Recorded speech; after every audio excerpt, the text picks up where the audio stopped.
Hello guys, good morning. So काल रात्री आम्ही इथे चेक इन केलं होतं आणि सकाळी आता उठून वगैरे आंघोळ करून इथून निघायचा प्लॅन आहे नेक्स्ट डेसाठी. तर प्लॅन हा आहे की इथून आम्ही कोलवा जाणार आहोत, तिथेच आम्ही स्टे घेणार आहोत आणि मग स्कूटी रेंट करून तिकडे 2-3 स्पॉट्स कव्हर करायचे. पण त्याआधी जर तुम्ही चॅनलला सबस्क्राईब नसेल केले तर सबस्क्राईब करा. सो सध्या हा आहे आमचा व्ह्यू आणि खूप लेट झालंय तसं. 10 वाजलेत आणि लोक ऑलरेडी फिरायला वगैरे निघाली आहेत. तर आम्ही सुद्धा आता जरा लवकर आटपू. 11 से 11:30. तर सर्वात आधी सकाळी उठून आम्ही जे काम करतोय ते म्हणजे आहे stay शोधण्याचं.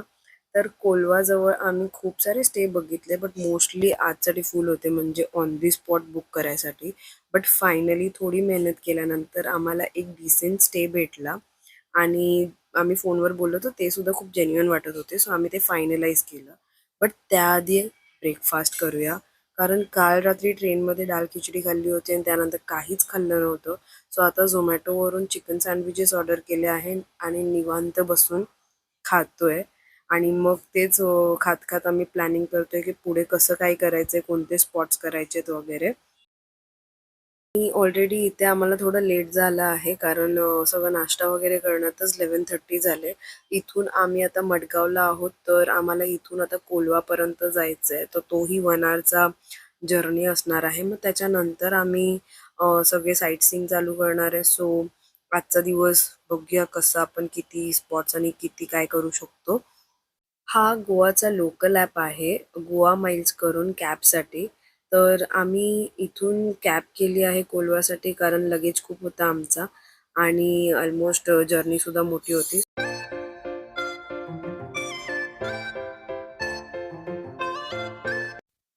So finally we have reached our second stay आणि स्टेमध्ये एंट्री करताच मला इतकं छान वाटत होतं ना, कारण कालचा जो स्टे इन्सिडेंट झाला त्यानंतर हा वे बेटर होता आणि प्रॉपर्टीसुद्धा खूप ह्यूज आहे. इथे खूप वेगवेगळ्या टाईप्सचे रूम ऑप्शन्स पण होते. ऑल्सो इथे पूल पण आहे. बट बघूया आपल्याला पूलला जायला आज टाईम भेटतं का? आणि आम्ही जो रूम घेतलेला ना त्यामध्ये किचनसुद्धा होतं. सो आपण कुकसुद्धा करू शकतो. तर ह्या स्टेचं नाव आहे Cliff Haven guest house. Colva बीचपासून 1 किलोमीटर्सवर आहे. तर हा आहे छोटासा रूम टूर. तुम्हाला ही छोटी देत आहे आमची प्रांशी. तर 2 बेड होते आणि एक वॉशरूम होता, किचन होता आणि खूप स्पेशियस होतं रूम.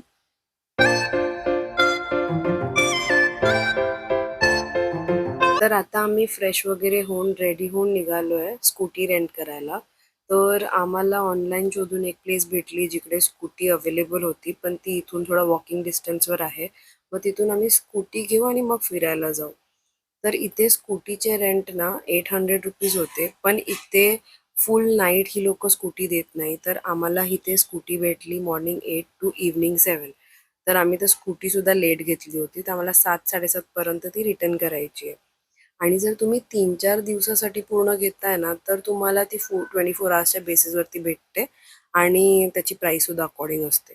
बट इथे ना सीझन वाईज स्कूटीचे रेट्स आहेत. तर माझा एक फ्रेंड आलेला पीक सीझनला, तेव्हा ₹1200 होते पर डे स्कूटीचे. सो ते सगळं पण आहे. तर आता सर्वात आधी आहे ना, आम्ही आलोय वर्का बीचला. ऊन इतकं होतं, तर जरा आईस्क्रीम वगैरे खाल्ली. इथे आल्यावर बीच इतकं खाली होतं, म्हणजे क्लीन तर होतंच नो डाऊट, पण अजिबात काही क्राऊड नव्हता. फक्त थोडाफार क्राऊड होता तो शॅक्सवर बसलेला आणि ते सुद्धा मोस्टली फॉरेनर्स होते. तर मला असं वाटतं त्या एवढ्या भर उन्हात तर आम्हीच 4 डोके होतो या बीचवर. तर थोडे फोटोज व्हिडिओज काढले आणि मग भूक लागली म्हणून इथे एक जागा बघितली जिथे खूप फॉरेनर्स बसले होते जेवायला. सो विचार केला की फूड चांगला असेल. बट ऑनेस्टली फूड इतकं फिक्कं होतं, तुम्हाला बघूनच समजेल. असं वाटतंय फक्त पास्ता बॉईल करून दिलाय आणि फक्त थोडं मीठ टाकलेलं. अजिबात स्पाइस नाही, अजिबात टेस्ट नाही. Total disappointment.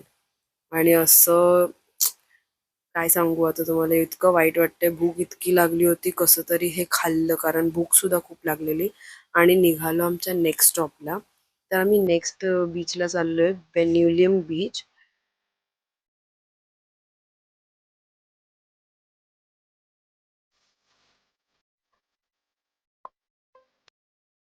इथे आम्ही प्रॉपर रिलॅक्स करणार आहोत आणि सनसेट एन्जॉय करणार आहोत. तर इथे आम्ही खूप सारे फोटोज व्हिडिओज काढले आणि शॅक्सवर बसून मस्त वेव्स बघत बसलो. स्कायचे कलर चेंज होताना पाहिले आणि एन्जॉय केलं. म्हणजे रिलॅक्स मोमेंट होता फुल.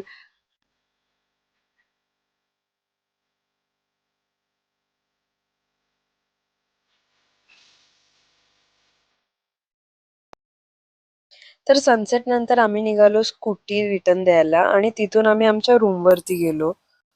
तर आमच्याकडे आता स्कूटी नव्हती आणि रात्री जेवायला बाहेर पडलो, बट ऑलमोस्ट सगळीकडे 8ला सगळं बंद झालं होतं. 2 दिवस नीट जेवण नव्हतं म्हणून आम्ही कोलवापासून बेतालबातीम बीच चालत गेलो. रात्री आलोय, खायचं शोधायला खूप भूक लागली आहे.